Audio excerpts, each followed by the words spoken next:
Now, Theresa May and her German counterpart, Angela Merkel, have spoken today, agreeing that Brexit negotiations must progress for the good of both Britain and Europe.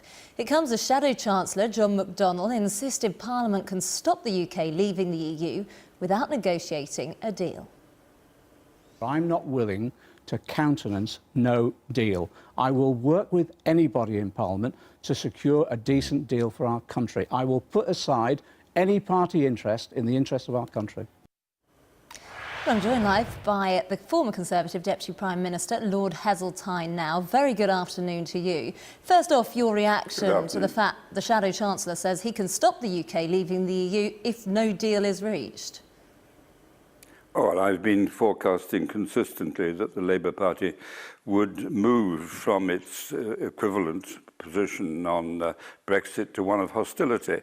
And the more public opinion moves, the faster the Labour Party will move. So it doesn't surprise me at all what John McDonnell has said today.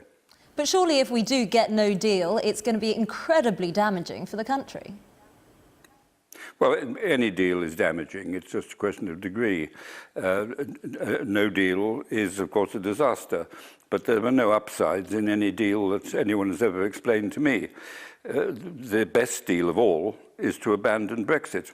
And I think increasingly the public will come round to that view. Indeed, the most recent poll actually shows that there's now a bigger majority against Brexit than the Brexiteers secured in the referendum itself. And that's before the real agony of the negotiations really get underway. But Brexit cannot be reversed because it was a democratic decision and people voted to leave.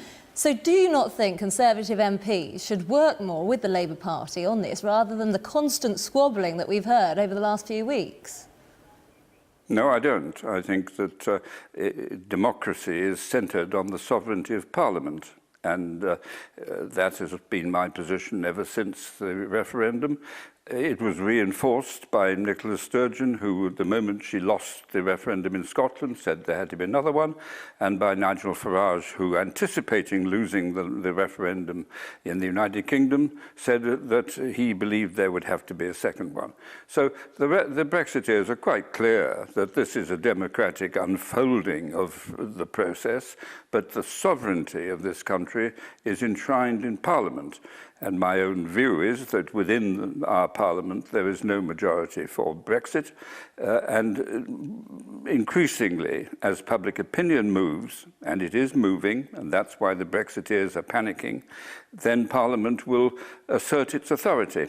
And I think now it is possible, not likely, but possible, that the Brexit venture will come to a premature end and a deal will be negotiated which will keep us within the customs union and the single market. Well, Theresa May has said repeatedly that leave means leave. Let's talk about Philip Hammond if we can, because he's had a horrendous week. Many people calling for his resignation because they say he's trying to sabotage Brexit. Well, of course, that's an indication of the panic the Brexiteers now feel. They know the issues are running away from them. Every day there's some adverse piece of news. They see inflation on the rise, they see uncertainty, they see a diminishing value to the currency, and they're told that interest rates are going up. And then you get things like the Bombardier crisis in Northern Ireland, which shows just how welcoming the Americans will be when we start negotiating a free trade So should deal. He be sacked? So, well, I don't think that sacking the Chancellor, who is telling the truth about Britain's very difficult economic situation, will do anything to encourage confidence in anyone except a tiny handful of Brexiteers.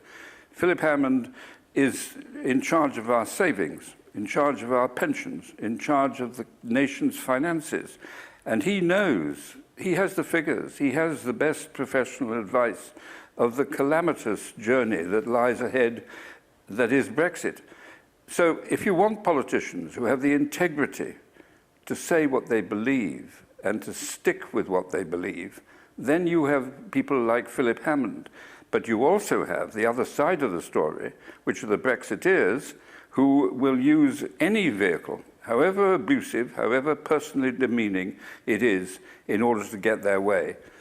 You either want politicians with the guts and the integrity to stand up to them, or you deserve all you get. But earlier this week, he said the European Union was the enemy.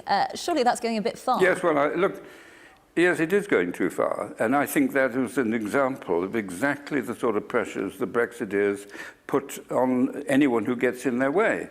They had said the most terrible things about him. The language used in some of the newspapers about him was utterly unacceptable. But that's the weaponry of people like that. You know, they tried it with Corbyn in the last election, and it didn't work. And I hope very much it won't work with Philip Hammond. He may not be a great orator, but he is a man of integrity. And I think that's what you need in politics. OK, I appreciate your time, Lord Heseltine. Thanks very much for your thoughts this afternoon. Thank you very much.